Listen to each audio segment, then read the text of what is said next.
ধরে নাও উদাহরণস্বরূপ আমি যদি তোমাকে বিশাল বড় একটা স্কয়ার দেই মাঠ, আর 20 লাখ খ্রিস্টান এনে দেই, 20 লাখ খ্রিস্টানকে এরকম গোল গোল প্যারালাল সার্কেলে তুমি দাঁড় করাবা, কত সময় লাগবে?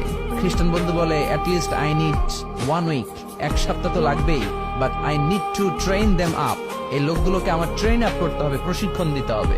এক সপ্তাহের টানা প্রশিক্ষণ এবং ট্রেনিং দিতে পারলেই 20 লক্ষ খ্রিস্টানকে আমি প্যারালাল সার্কেল গোল গোল করে দাঁড় করাতে পারবো। মুসলিম বন্ধু বলল ফাইন। মুসলিম বন্ধুর মাথায় একটাই চিন্তা, কেমন করে কালিমার দাওয়াত দেওয়া যায়, যেরকম ঠিক কিনা? মুসলিম বন্ধু বলল keep in your mind, they are not from the same countries man. এই 20 লক্ষ খ্রিস্টান কিন্তু একই দেশের হবে না। Some of them from United States of America, some from England, some from Switzerland, some from Singapore, Malaysia, Indonesia, Bangladesh, অনেক দেশের লোক হবে তারা। কত সময় লাগবে? খ্রিস্টান বন্ধু বলে it's very tough for me. তাহলে তো এটা আমার জন্য খুব টাফ হয়ে যায়। I can't make it within a week. এক সপ্তাহে এটা করা আমার পক্ষে সম্ভব। I need 2 weeks. আমার 2 সপ্তাহ লাগবে। কয় সপ্তাহ? 2 সপ্তাহ লাগবে।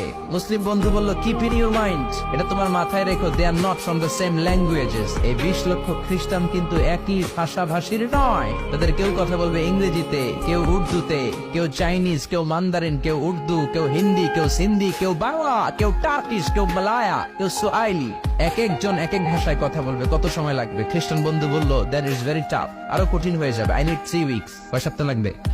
3 সপ্তাহ লেগে যাবে। মুসলিম বন্ধু বলল কিপ ইন ইউর মাইন্ড, এটা তোমার মাথায় রেখো, they are not on the same ages. এই সবগুলো 20 লক্ষ খ্রিস্টান একই বয়সের নয়, একই লিঙ্গের নয়। কেউ পুরুষ, কেউ নারী, কেউ ছোট